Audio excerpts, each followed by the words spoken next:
चुप रहिबार 15टी फायदा। हाँ आज्ञा, चाणक्य नीति अनुसार आपण माने जदि चुप रुहंती ताहाले मध्य आपण मानकु बहुत जगार तार फायदा मिली थाए। तेबे किछि लोक अधिक कथा कहबाकू पसंद करती, ठीक सही भली किछि लोक कम कथा मध्य कहती बा बहुत जगार से माने प्रायतः चुप रुहंती, कम कथा कहती। तेबे चाणक्य नीति अनुसार आसंतु जानिबा चुप रहिबार 15टी फायदा संपर्क रे। नमस्कार, मु मनोज दास, स्वागत आपण मानकु आजिकार एही भिडियो रे। जदि आपण माने चुप रहिबा शिखिछंती ताहाले आपण माने चुप रुहंतु। अधिक लोकमानक सहित मेल करंतु सत, मिसंतु सत, किंतु चुप रहिबाकू बा कम कथा कहिबाकू चेष्टा करंतु। एपरि कले कोन हबो ना आपण माने निज काम रे अधिक फोकस करि परिबे। एहा होची चाणक्यंक बाणी।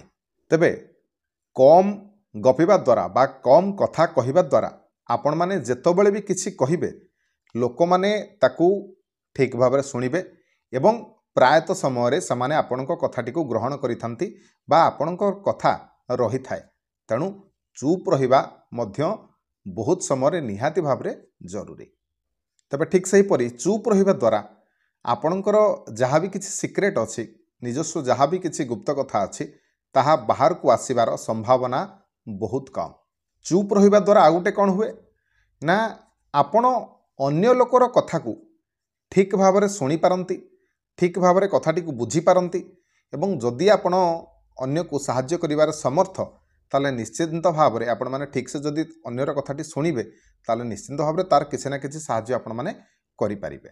आ आपण माने जेते कम कथा कहिबे बा जेते चुप अधिक रहिबे कौन हबो ना लोक माने देखिबे आपणक सहित अधिक कथा हवा पाई पसंद करिबे, आपणक सहित अधिक मिसिबा पाई पसंद करिबे। चुप रहिबा द्वारा आपणकर जो बेकारिया कथबार्ता बा अनावश्यक कथबार्ता जहाँ भी आपण माने करिथांते से सबुरु आपण माने मुक्ति पाइबे। आपणकर समय मध्य बंचिबो, अजथा आपणकर समय नष्ट हबनी। आउ आपण माने कोन करिवे ना निजर समय रो सठिक उपयोग आपण माने करि परिबे।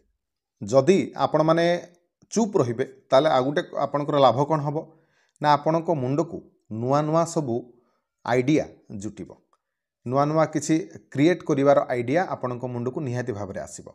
या द्वारा कोन हबो ना आपणकर ही लाभ हबो।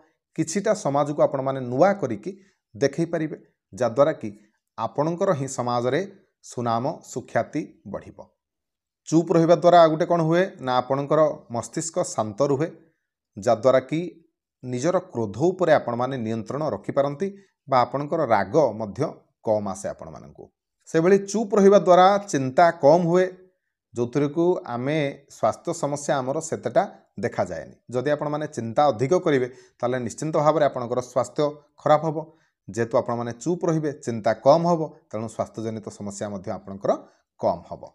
तबे चाणक्यंक मतरे चुप रहिबा मध्य एक शक्तिशाली अस्त्र बा गोटे पावर। जदि आपण माने चुप रहिले ताले कोउट ना कोउटी आपण माने अपोजिट सहित बा शत्रु सहित बिना लढ़िकी भी जीति पारिबे। जदि आपण माने चुप रहिले ताले सामना लोक ठारू आपण माने बिना कथा कही खाली चुप मौन बल आपण माने जीति पारिबे। तेणु चिंता करंतु मौन रहिबा केते शक्तिशाली। चुप रहिबा द्वारा बा मौन रहिबा द्वारा आपण माने निजर उद्देश्य पाखरे जल्दी पहुंची पारिथांती।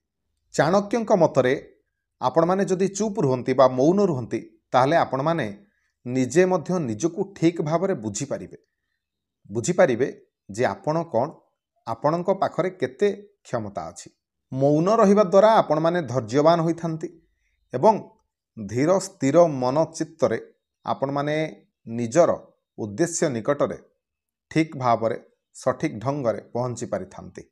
मौन रहिबा द्वारा आमको बुझिबा पाई समय मिली थाए, जोथुर कि आम माने ठीक भाव में बुझी विचारिकी प्रत्येक कार्य आम करि पारि थांती। खास करके स्टूडेंट माने बा विद्यार्थी माने जदि एई जिनसटी को आपणांती ताले सेमानकर कोट ना कोटी बहुत फायदा सेमानकु मिली थाए। तबे आजिर वैज्ञानिक माने मध्य कहउछंती जे आपण माने किछि समय शांत रुहंतु। जदि आपण माने किछि समय शांत रुहंते ताले कोन हबो ना जेमिति मोबाइल रु चार्ज सरी गला पर आमे जेमिति चार्ज करंती ठीक सेमिति जदि दिन रे किछि समय आपण माने शांत भाव रे रहिबे ताले कौन हम ना आपणकर मस्तिष्क रिचार्ज हो जाए आउ आमे पुणी आउ थे किसी भल काम किसी भल उद्देश्य किसी भल भल चिंता किसी नुआ चिंताधारा करि तेज आशा करुच्ची आजिकार भिडियोटी आपण निश्चय किसी ज्ञान दे पार्थिव जदि भिडियो भल लगी था तेज भिडियो को लाइक करेंगे शेयर करेंगे चैनल को सब्सक्राइब करेंगे रही जय जगन्नाथ।